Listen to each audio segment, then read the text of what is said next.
सबसे पहले आप वीडियो को पॉज करके इस क्वेश्चन को देख लीजिए। एम्स 2016 में आया हुआ था।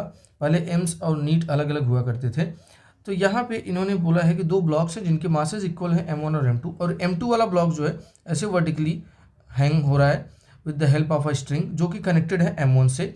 इनिशियली इन्होंने पूछा फर्स्ट हाफ सेकंड में M1 वाला कितना चलेगा। M1 वाला मतलब जो हॉरिजॉन्टल पर रखा है, सरफेसेस को स्मूथ लिया इन्होंने, और स्ट्रिंग कुछ बोले नहीं तो आइडियल कंडीशन लेनी है, मतलब मासलेस और फ्रिक्शनलेस पुल्ली रहेगा, मासलेस स्ट्रिंग रहेगा, इनएक्सटेंसिबल, मतलब जितना एक्सेलरेशन M1 का आगे की तरफ होगा उतना ही एक्सेलरेशन M2 का नीचे की तरफ होगा। आप इसको एबीडी बना दे सकते हैं दोनों ब्लॉक्स का, या आप सिस्टम से समझिए। सिस्टम 2 kg का है जिसमें उनको नीचे पुल करने के लिए रिस्पॉन्सिबल सिर्फ M2 वाले का वेट है। M2 वाले का वेट कितना होगा, 1 kg है, जी को 10 लेते हैं तो 10 न्यूटन की वजह से वो नीचे जाएगा। ये जो हॉरिजॉन्टल में रखा है ये सिर्फ और सिर्फ साथ में चल रहा है, कंस्ट्रेंट है, कनेक्टेड बॉडी सिस्टम है, लेकिन ये इसको पुल करने में कुछ मदद नहीं कर रहा है। क्यों? क्योंकि इसका जो वेट है जो हॉरिजॉन्टल रखा है वो नॉर्मल रिएक्शन से बैलेंस हो जा रहा है, बस वो आगे चल रहा है क्योंकि धागे में टेंशन आ रहा है।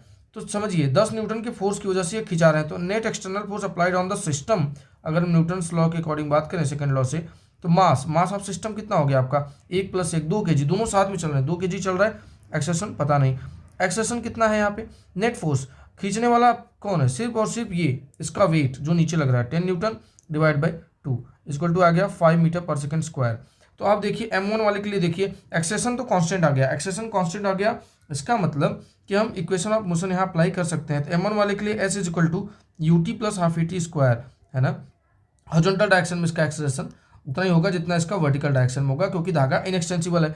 आप जानते हैं कि इनिशियल वेलोसिटी उसकी 0 थी, फर्स्ट हाफ सेकंड बोला, फर्स्ट का मतलब इनिशियल वेलोसिटी उसका 0 था, पहले दिया हुआ है हाफ। ए की वैल्यू हमने निकाला 5 मीटर पर सेकंड स्क्वायर, और टी 1/2 है, 1/2 का स्क्वायर करेंगे तो 1/4 हो जाएगा। इसको आप सॉल्व करते हैं तो 5/8 होता है, जिसको आप सॉल्व करने के बाद आपका आएगा 0.625 के आसपास। इतना मीटर हाफ सेकंड में वो कवर कर लेगा, इससे देख सकते हैं। आप चाहिए तो बीडी बना के करना चाहें तो कर सकते हैं। देखिए हॉरिजॉन्टल जो रखा हुआ है स्मूथ सरफेस पे, इसको खींचने वाला कौन रिस्पॉन्सिबल है, सिर्फ टेंशन है ना।